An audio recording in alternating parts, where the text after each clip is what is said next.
Welcome to my YouTube channel. আশা করি তোমরা সবাই ভালো আছো। আজকে আমি তোমাদের 2 মার্কসের কিছু কোশ্চেন দিয়ে দিচ্ছি, তোমরা একটু দেখে নাও। প্রথম প্রশ্ন, স্থিতিশীল উন্নয়নের ধারণা কী? স্থিতিশীল উন্নয়নের ধারণা বর্তমান চাহিদা মিটিয়ে ভবিষ্যৎ প্রজন্মের চাহিদা মেটানোর কর্মকাণ্ডের সাথে আপোষ না করে উন্নয়ন।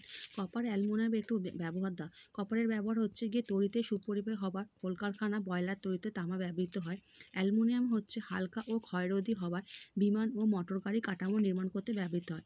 তড়িৎ চুম্বকীয় আবেশ সংক্রান্ত লেন্সের সূত্র, সেটা হচ্ছে তড়িৎ চুম্বকীয় আবেশের ক্ষেত্রে আবিষ্ট তড়িৎ প্রবাহ এমন একটি অভিমুখে হবে যাতে সেই কারণে প্রবাহের সৃষ্টি হয়। প্রবাহ সর্বদা সেই কারণকে বাধা দেয়। লুইসের ধারণা অনুসারে সমযোজী যৌগের উদাহরণ দিয়ে লেখো। লুইসের ধারণা অনুসারে দুটি পরমাণুর মধ্যে এক বা একাধিক ইলেকট্রন জোড় সমভাবে ব্যবহৃত হয়ে যে রাসায়নিক বন্ধন গঠন করে তাকে সমযোজী বন্ধন বলে, যেমন N2 অণুর গঠন। লোহার মরচে পড়া প্রতিরোধে দুটি উপায় উল্লেখ করো।